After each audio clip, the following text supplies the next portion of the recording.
Hello everyone, welcome to my channel. मैं हूं प्रज्ञा और आज की वीडियो लेक्चर में हम जो है सीजी बोर्ड की क्लास 10 ज्योग्राफी का chapter 4 mineral resources and industrialisation. तो इसका मिनरल रिसोर्सेज वाला पार्ट हमने देख लिया था। तो इस पार्ट पे जो थर्ड पार्ट है उसमें हमको इंडस्ट्रियलाइजेशन के बारे में जानना है। तो इससे पहले वाले पार्ट में हमने मिनरल्स के बारे में जाना, माइनिंग क्या होता है उसके बारे में जाना, मिनरल्स को लेके क्या क्या पॉलिसीज है हमारी कंट्री में उसके बारे में जाना, मिनरल्स के ओनरशिप के बारे में हमने जाना, जो माइनिंग का प्रोसेस होता है उसके बारे में जाना, और डिफरेंट डिफरेंट जो मिनरल्स हैं उनके बारे में हमने जाना, जो ओर्स है मिनरल के उनके बारे में हमने जाना है, और उनका क्या क्या यूज होता है, इंडिया के कौन से लोकेशन में कौन से हमको मिनरल ओर्स मिलते हैं, ये सारी चीज़ों के बारे में हमने जान लिया था। इसके बाद वाले जो सेक्शन है इसमें हमको जो है इंडस्ट्रीज, ठीक है, इंडस्ट्रियलाइजेशन के बारे में जानना है। So till about 200 years back, most people used to be employed in agriculture and maximum production used to come from agriculture. In the developed nation today, most people work in industries and related service and very few are a part of agriculture activities. अगर हम 200 साल पुराने की बात करें तो till about 200 years back, तो हम 200 साल के बाद पहले की अगर बात करें तो वहाँ पे जो लोग थे, जो उस समय के जो लोग थे, वो किस पे एम्प्लॉयड थे, किस में अपनी रोजी क्या काम किया करते थे, अपनी रोजी रोटी वो कैसे वो करते थे, एग्रीकल्चर से। और जो मैक्सिमम प्रोडक्शन है वो एग्रीकल्चर से ही आता था। इंडिया की जीडीपी भी एग्रीकल्चर पे डिपेंडेंट थी। लेकिन आज की डेट में अगर हम डेवलप्ड नेशंस की बात करें तो मोस्टली जो पीपल है वो किस में वर्क करते हैं, इंडस्ट्रीज में, फैक्ट्री में, या तो उसी से रिलेटेड किसी सर्विसेज में काम करते हैं, और बहुत कम लोग जो है एग्रीकल्चर एक्टिविटीज में एंगेज रहते हैं। तो इंडिया में 60% जो लोग हैं वो एग्रीकल्चर में एंगेज है, और इसका कॉन्ट्रीब्यूशन जीडीपी में कितना है, सिर्फ और सिर्फ 18% है। तो इसके पहले वाले जो वीडियो लेक्चर्स है उसमें हमने देखा था, इसके पहले वाले जो चैप्टर्स उसमें हमने देखा था कि जो एग्रीकल्चर है उसमें ऐसा है कि जितना ज़रूरत नहीं है उससे ज़्यादा लोग एंगेज्ड हैं। तो इसके कारण क्या होता है, एग्रीकल्चर प्रोडक्टिविटी उतनी ही है, जहाँ पे 4 लोग काम करें या 10 लोग काम करें, प्रोडक्टिविटी क्या हो रही है, उतनी ही मिल रही है। अगर 100 बोरे अनाज के मिल रहे हैं, अगर 5 लोग वहाँ काम करके 100 बोरे अनाज के वो कर रहे हैं, 10 लोग भी अगर काम करके वहाँ पे अनाज के उतने ही बोरे हार्वेस्ट कर पा रहे हैं, तो वहाँ पे क्या हो जा रहा है, सिर्फ और सिर्फ ओवर जो है एम्प्लॉयड लोग वहाँ पे होते हैं। तो जीडीपी क्या है एग्रीकल्चर का 18% है, तो 26% क्या है इंडस्ट्री का है, और 56% क्या है सर्विस सेक्टर का है। तो इंडस्ट्रियल रेवोल्यूशन जो है इंग्लैंड में चालू हुआ था, ये हमने चैप्टर 9 में देखा था। तो industrial revolution began in England in 18th century and gradually the nature और Indian production began to industrialization production began to change all across the world. तो धीरे धीरे जो है सारे विश्व में जो है ये प्रोसेस, जिसमें इंडस्ट्रियल प्रोडक्शन, ये सारी चीज़ें चेंज हो रही थी, और इसे ही क्या कहा जाता है, इंडस्ट्रियलाइजेशन कहा जाता है। तो post industrialisation production process has been constantly changing. अब इंडस्ट्रियलाइजेशन का प्रोसेस हुआ, उसके बाद जो इंडस्ट्रियलाइजेशन के बाद का जो प्रोसेस है वो धीरे धीरे क्या है, कॉन्स्टेंटली, मतलब लगातार चेंज होते जा रहा है। इसमें काफ़ी सारे चेंज जो है आते जा रहे हैं। तो factors impacting establishment of industries, तो क्या क्या फैक्टर्स हैं जिसके बेसिस में इंडस्ट्रीज एस्टैब्लिश की जाती है। तो ये हमने ये सारी चीज़ें जो है हमने कुछ ना कुछ तो है प्रीवियस क्लास 9 में भी इसके बारे में थोड़ा मोड़ा देखा था, तो अब हम थोड़ा और देखेंगे। तो one of the feature of modern industries that they are extremely mobile and constantly keep changing their location. Many region which got industrialised where hundreds of factories were established and lack of labor settles are deserted today because industries have migrated. तो जो feature क्या है आज के modern industries का, कि ये एक जगह, मतलब ज़रूरी नहीं है कि एक जगह पे बहुत समय तक रहे। तो ये मोबाइल का मतलब जो हम हाथ में पकड़ के बात करते हैं फ़ोन में, उसका मोबाइल मतलब चेंज होते जाना। तो फर्स्ट सबसे इंपॉर्टेंट फीचर क्या है इंडस्ट्रीज का, ये मोबाइल है, चीज चेंज हो जाती है। तो ऐसे कई सारे रीजन है जिसमें इंडस्ट्रीज पहले सेटअप थी, इंडस्ट्रियलाइजेशन के प्रोसेस में इंडस्ट्रीज वहाँ सेटअप हुई, लेकिन आज अगर हम देखें तो हंड्रेड्स ऑफ ऐसी फैक्ट्रीज हैं और लैक ऑफ ऐसी फैक्ट्रीज जहाँ पे लाखों वर्कर्स काम करते थे, आज डेसर्टेड टुडे यहाँ पे इसका मतलब क्या है, वो खाली हो गया है। डेसर्ट का मतलब यहाँ पे रेगिस्तान वाला डेसर्ट नहीं है। क्या मतलब हो रहा है यहाँ पे डेसर्टेड टुडे, मतलब आज आज वो खाली हो गया है, क्योंकि इंडस्ट्रीज कहीं ना कहीं और शिफ्ट हो गई है, या तो उस इंडस्ट्रीज के बदले दूसरी इंडस्ट्रीज एस्टैब्लिश हो गई है।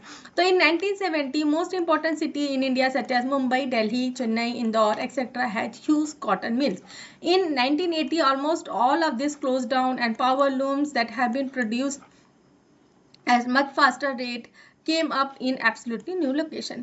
तो अगर हम 1970 की बात करें तो जो इम्पोर्टेंट सिटीज़ हैं इंडिया में, जैसे दिल्ली, मुंबई, चेन्नई, तो यहाँ पे क्या है, बड़े बड़े कॉटन के मिल्स स्टैब्लिश हुए थे. तो अब 1980 के आते आते क्या हो गया, ये जो कॉटन के मिल्स है ये क्या हो गए, बंद हो गए, और जो पावर लूम्स आ गए, बड़ी बड़ी दूसरी मशीनें आ गई, एडवांस टेक्नोलॉजी आ गई, जिससे फास्ट रेट से जो है, तो ये जो है पावर लूम्स फास्ट रेट से न्यू लोकेशंस पे एस्टैब्लिश हो गया. तो similarly in America factories in area that had huge car production facilities have closed down. Today industries are divided into small units and spread across the world.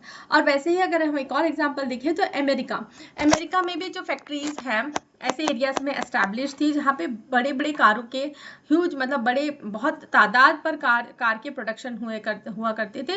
तो ये facilities अब क्या हो गई, बंद हो गई है. तो आज की डेट में हम इंडस्ट्रीज जो है स्मॉल यूनिट में डिवाइड होती है और पूरे विश्व में फैली होती है. तो what are the factor that determine the location of industries? There are many factors but the determining factor is profit. तो अगर हम ये सोचे कि अगर इंडस्ट्रीज हैं तो उसके लोकेशन का क्या मतलब, क्या वो होता होगा कि कौन से लोकेशन पे इंडस्ट्रीज होनी चाहिए, तो क्या फैक्टर्स हैं, कौन से माप तोल हैं जिसको सोच के हमको इंडस्ट्रीज को एस्टैब्लिश करना है. तो ऐसे बहुत सारे फैक्टर हैं, लेकिन सबसे इंपॉर्टेंट फैक्टर होता है प्रॉफिट, कितना फायदा हो सकता है. तो at any point of time, a capitalist will invest in setting up a factory in a location that is most profitable for them and will continue to do so as long it is more still profitable than other location. When the location will yield high profit depends on the number of factors: production technologies, raw material availability, market, transport facilities, industrialization, taxation policy of the state, and most importantly availability of skill and low paid labor. तो अगर हम industries की बात करें तो एक point में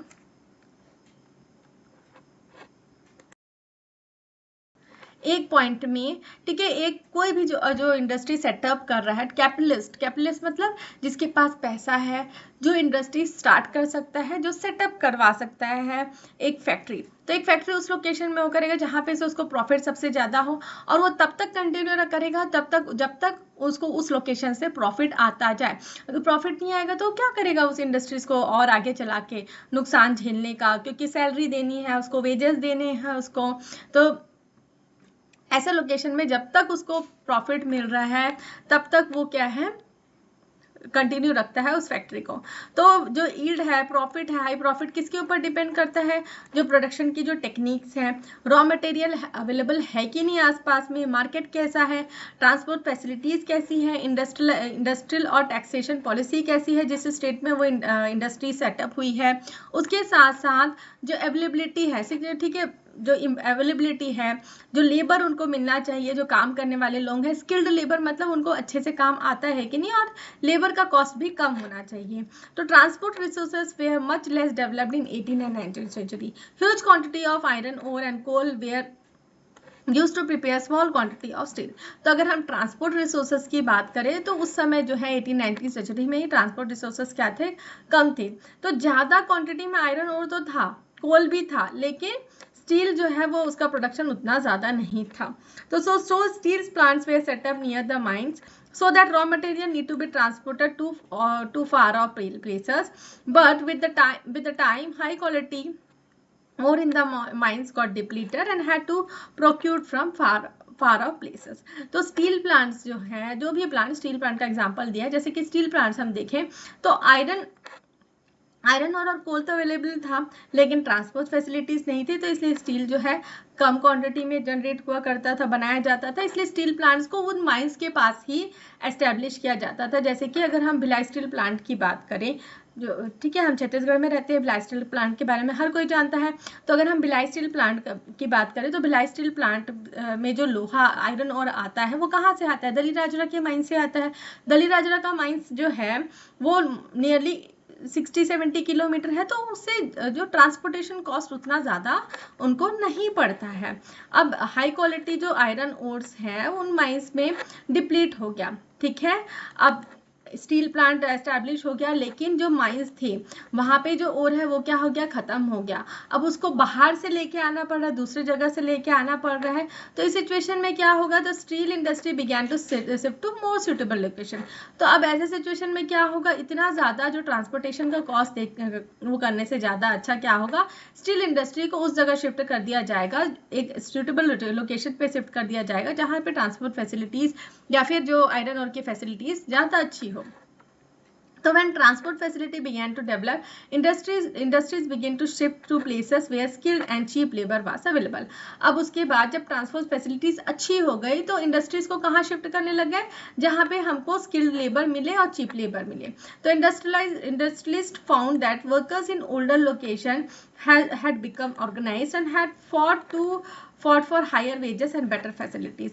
Under pressure from workers in those areas, many new laws in favor of workers have been enacted too. अब इंडस्ट्रीज को ये पता चला, उनको ये पता चलने लग गया कि जो वर्कर्स है जो ओल्ड लोकेशन में वो बहुत ऑर्गेनाइज्ड हो गए, उन्होंने अपनी यूनियन बना ली है। इसलिए जो है वो क्या चीज़ का डिमांड कर रहे हैं कि उनको ज़्यादा से ज़्यादा तनख्वाह मिलनी चाहिए और ज़्यादा फैसिलिटी होनी चाहिए। तो इस प्रेशर को देखते हुए वर्कर्स जो है उस एरियाज में न्यू लॉस उन्होंने वो कर दिए जो वर्कर्स के फेवर में हो, जिससे ये हो कि उनको जो वर्कर्स हैं उनको कंपनसेशन मिले, कंपनसेटेड इट ऑफ, है ना। और गवर्नमेंट रेगुलेटेड मिनिमम वेजेस मिलने चाहिए, जो गवर्नमेंट ने तय करके रखा है उतने मिनिमम वेजेस मिलने चाहिए।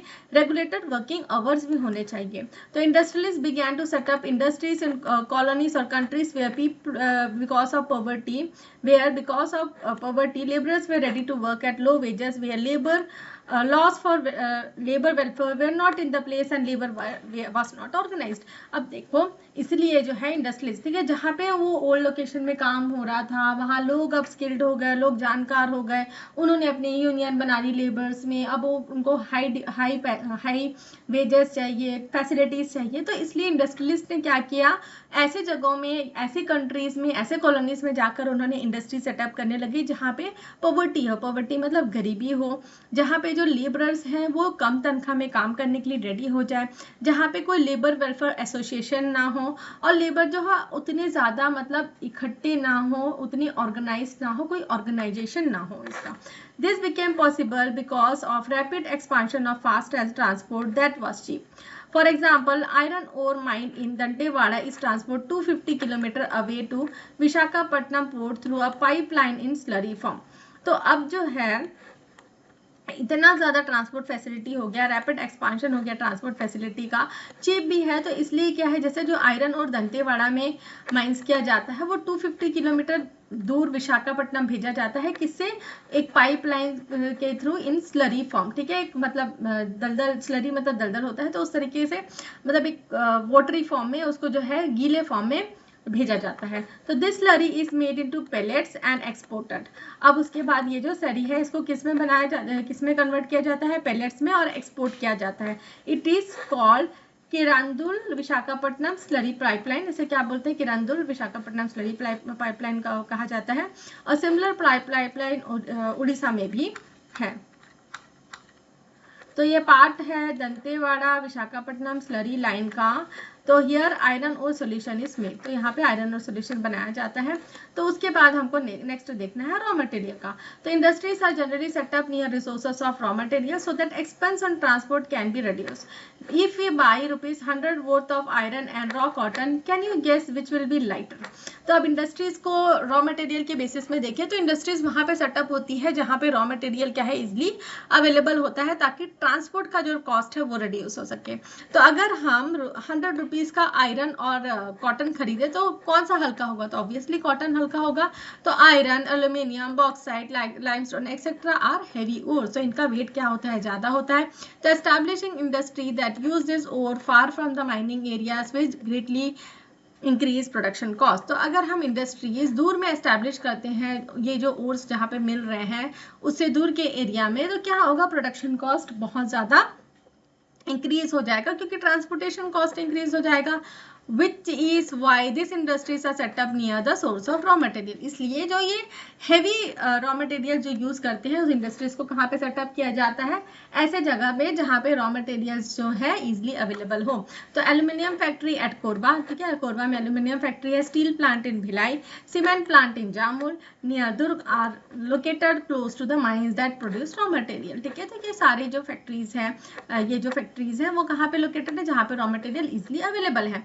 However, the cost of transportation for cotton or cotton yarn is much less. Therefore, factories are often far away from the raw material. और वैसे ही हम अगर कॉटन यार्न के बारे में बात करें तो यहाँ पे ये जो फैक्ट्रीज है ये बहादुर में भी हो सकती है क्योंकि इनका रॉ मटेरियल का ट्रांसपोर्टेशन का कॉस्ट उतना नहीं होने वाला है. उसके बाद हमको देखना है ट्रांसपोर्ट के बारे में.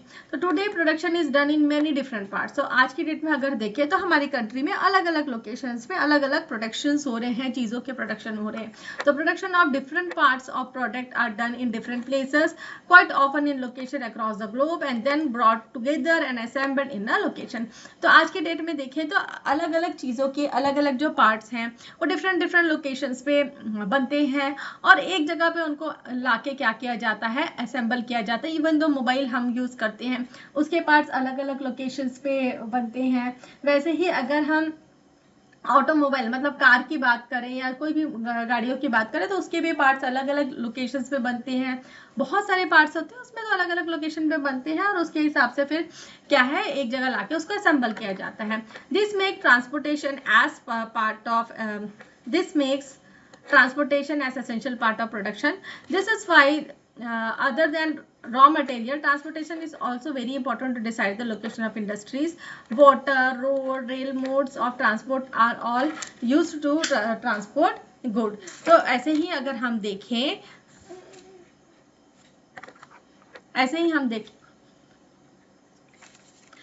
अगर हम देखें तो जो ट्रांसपोर्ट फैसिलिटीज है और उसके ऊपर भी बहुत ज़्यादा डिपेंडेंट है लोकेशन क्या है इंडस्ट्रीज का. अगर हम वाटर, रोड, रेल मोड्स की बात करें तो ये सारे यूज होते हैं ट्रांसपोर्ट करने के लिए, गुड्स के ट्रांसपोर्टेशन के लिए. और जो ट्रांसपोर्ट होता है ये क्या करते हैं, रॉ मटेरियल ट्रांसपोर्ट करने के लिए फैसिलिटीज प्रोवाइड करते हैं प्रोडक्शन फैसिलिटीज तक और जो प्रोड्यूस गुड है उसको मार्केट तक. तो ये क्या करते हैं, जो भी रॉ मटेरियल है उसको प्रोडक्शन फैसिलिटी तक लेके जाते हैं और वहां से जो गुड्स प्रोड्यूस होता है उसको फिर मार्केट तक लेके जाते हैं. उसके बाद पावर और एनर्जी का भी बहुत इंपॉर्टेंट रोल होता है. तो इलेक्ट्रिक पावर जो है जिससे मशीन चलाई जाती है ताकि फैक्ट्रीज रन होते रहे. तो electric produced from coal, hydel power station, wind, solar and nuclear energy etcetera. तो coal is a heavy material. Also large amount of ash is produced when coal is burned in power plant to generate energy. The substitute for coal is diesel, but not only it pollute the environment, it is also available in nature in limited quantity. Therefore alternate source of energy are now being explored. तो अगर हम power और electricity की बात करें तो जो भी मशीन है फैक्ट्री उसमें चलाने के लिए इलेक्ट्रिक पावर का बहुत इंपॉर्टेंट रोल है. इलेक्ट्रिसिटी का हमको बहुत ज़रूरत पड़ता है. जैसे कि हमारे घर के इक्विपमेंट्स को चलाने के लिए भी इलेक्ट्रिक पावर की ज़रूरत होती है. तो इलेक्ट्रिसिटी कहाँ से प्रोड्यूस होता है, कोल से प्रोड्यूस होता है. हाइडल पावर, विंड, सोलर ये सबसे प्रोड्यूस होता है. लेकिन कोल क्या है, हैवी मेटल है. इसमें ऐश, राख बहुत निकलती है जब कोल को हम बर्न करते हैं तो इससे एनवायरमेंटल पोल्यूशन होता है. और सब्स्टिट्यूट अगर हम कोल का देखें तो डीजल से भी एनवायरमेंट को बहुत ज़्यादा पोल्यूशन होता है. तो इसलिए कुछ अल्टरनेट सोर्सेज जैसे सोलर एनर्जी, न्यूक्लियर एनर्जी, इनकी खोज करनी बहुत ज़रूरी है, इनको एक्सप्लोर करने का बहुत ज़रूरी है ताकि एनवायरमेंटल पोल्यूशन ना हो. तो solar energy, hydel power, wind energy from the waste are some example. ठीक है, सोलर एनर्जी, तो सोलर एनर्जी से भी इलेक्ट्रिसिटी जनरेट हो सकती है. हाइडल जो वाटर जो डैम्स वगैरह होते हैं वहाँ पे टरबाइन लगा जाते हैं जिससे हाइडल पावर. विंड एनर्जी, अगर आप गुजरात वाले एरिया में देखेंगे तो आपको जगह जगह जो है विंड मिल्स दिख जाएंगे तो उससे एनर्जी जनरेट होती है और वेस्ट प्रोडक्ट से भी. तो one of the most cost effective source is hydel energy which is generated by water stored in the dam. But the problem of this dam based on power generation is that the valuable forest, agricultural land and village gets submerged. तो अगर ये सबसे important जो अगर हम देखें cost effective मतलब ज़्यादा कॉस्ट भी नहीं लेता तो हाइडल एनर्जी होता है. तो जो पानी डैम में स्टोर किया जाता है उसको छोड़ा जाता है तो टरबाइन रोटेट होता है. टरबाइन रोटेट होने से क्या होता है, इलेक्ट्रिसिटी जनरेट होती है. लेकिन इसमें क्या प्रॉब्लम है, डैम बेस्ड पावर जनरेशन में कि जो वैल्यूबल फॉरेस्ट है, एग्रीकल्चर लैंड है और विलेजेस है, ये क्या हो जाते हैं, पानी में डूब जाते हैं। तो स्मॉल एंड मीडियम डैम और hydel power station on the mountain slopes could be alternative. और इसका हम दूसरा जरिया देखें, अल्टरनेटिव देखें, तो जो भी छोटे डैम्स हो गए या हाइडल पावर जो माउंटेन से जो पानी निकल रहा है उसमें भी सेटअप करके इलेक्ट्रिसिटी जनरेट की जा सकती है। तो state where electricity is continuously available have a higher chance of industrialisation. तो ऐसे स्टेट जहाँ पे इलेक्ट्रिसिटी की कोई कमी नहीं है, कंटिन्यूसली अवेलेबल है, वहाँ पे ज़्यादा चांस होता है इंडस्ट्रियलाइजेशन का। तो electricity has to be available around clock for 24 hours a day in a factory. तो कुछ फैक्ट्रीज ऐसे होते हैं जहाँ पे पूरा 24 घंटे इलेक्ट्रिसिटी की ज़रूरत होती है, अदरवाइज जो है वो क्या हो जाएगा, प्लांट क्या हो जाएगा, ट्रिप हो जाएगा। ट्रिप मतलब रुक जाएगा। उसके बाद हमको नेक्स्ट क्या देखना है, मार्केट। मार्केट क्या होता है, जहाँ पे सामान को खरीदा और बेचा जाता है।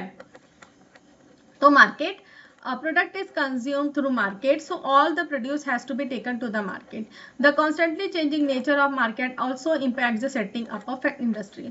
तो एक जो भी प्रोडक्ट बनाया गया है उसको मार्केट में कंज्यूम किया जाता है, खरीदा जाता है। तो जितना भी प्रोड्यूस है उसको मार्केट में ले जाया जाता है, वहाँ पे बेचा जाता है, वहाँ पे जो कस्टमर्स आते हैं फिर उसको खरीदते हैं। तो मार्केट का भी नेचर क्या होते जा रहा है, कॉन्स्टेंटली चेंज होते जा रहा है। ये भी बहुत ज़्यादा इम्पैक्ट करता है इंडस्ट्रीज को। अगर हम कुछ इंडस्ट्रीज की बात करें तो कुछ इंडस्ट्रीज क्या हो जाते हैं, समय के साथ जो है खत्म हो जाते हैं, क्योंकि उसका मार्केट में कोई डिमांड ही नहीं रहता। अगर हम आज की डेट में अगर रेडियोस की बात करें, ठीक है, तो रेडियोस अब घरों में बहुत कम होते हैं। तो एक टाइम था, एक जब समय था जब रेडियोस का बहुत ज़्यादा डिमांड था, ठीक है। उसके साथ साथ ऐसे कुछ ब्रांड थे जिसके मार्केट में बहुत ज़्यादा वैल्यू थी। अगर हम कुछ टीवी के ब्रांड्स देखें, पहले जो बॉक्स वाला टीवी आता था उसके ब्रांड्स देखिए, और कुछ और ऐसी चीज़ें देखिए जिसका अब अस्तित्व ही नहीं है मार्केट में, उसका कभी कोई अस्तित्व ही नहीं है मार्केट में।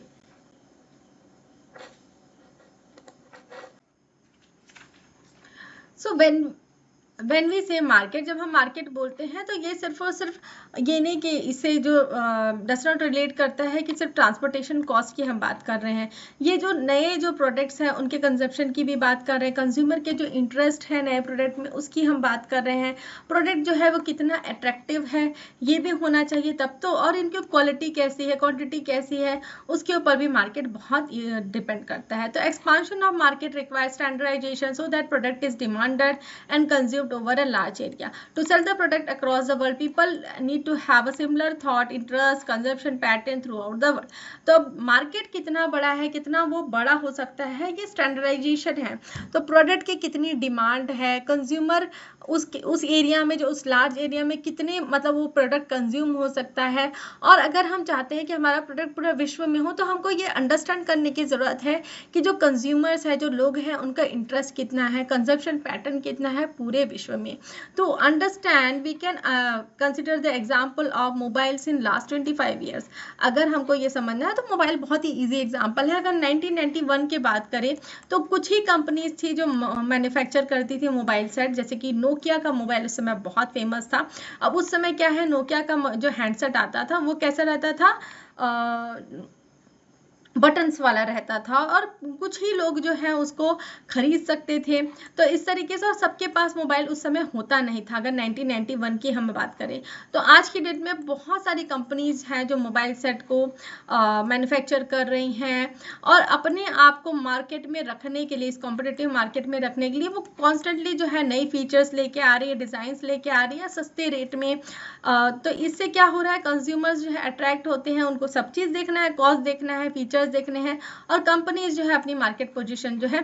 तो आज से हम कुछ समय पहले की बात करें तो रियलमी, ठीक है, रियलमी कोई नहीं जानता था, लेकिन आज की डेट में रियलमी के मोबाइल्स जो हैं, और भी कुछ ब्रांड्स हैं जिनके मोबाइल जो है काफ़ी पॉपुलर हो गए हैं। तो नेक्स्ट जो है हमको ई कॉमर्स के बारे में देखना है। तो ई कॉमर्स में टिल सम टाइम बैक, अगर हम कुछ टाइम बाद हम ये इमेजिन करें कि you can buy mobiles, watches, clothes etcetera sitting at home. तो पहले समय के बाद हम कभी भी ऐसा इमेजिन नहीं कर सकते थे कि हम घर बैठे ये सारी चीज़ें खरीद पाएंगे। लेकिन आज के समय में क्या है, ये बहुत ही ईजी है। हम अपने मोबाइल से कुछ भी चीज़ ऑर्डर कर सकते हैं, कंप्यूटर से कुछ चीज़ ऑर्डर करके हम पे कर सकते हैं अपने ATM कार्ड के थ्रू, फोन पे के थ्रू, और गुड्स जो है हमारे जो डोर स्टेप पे हमारे घर के पास जो है वो डिलीवर हो जाते हैं, और इसे ही हम क्या बोलते हैं, ई कॉमर्स कर बोलते हैं। तो ये जो इंक्रीजिंग जो इंटरनेट यूजर्स हो रहे हैं हमारे इंडिया में, तो इसने जो है ई कॉमर्स को बहुत ज़्यादा बूस्ट किया है, बहुत ज़्यादा बढ़ाती दी है। तो अगर हम एक रिपोर्ट ई में बात करें तो जो कॉमर्स मार्केट है वो 50% जो है हर साल बढ़ते जा रहा है। अगर हम ई कॉमर्स मार्केट चाइना की बात करें तो वहाँ पे 18% है और जापान में 11%। तो 70% of all the making purchase on the internet are in the age group of 15 to 34। अगर हम इंडिया में इंटरनेट से जो सामान मंगाते हैं उनकी तादाद देखें तो 15 से 34 ईयर्स के जो एज है वो ज़्यादा है, 75%। तो ये होता है ई कॉमर्स। तो नेक्स्ट जो है हमको लेबर के बारे में जानना है, और कुछ चीज़ें हम और जानेंगे जो हम नेक्स्ट वीडियो लेक्चर में कवर अप करेंगे।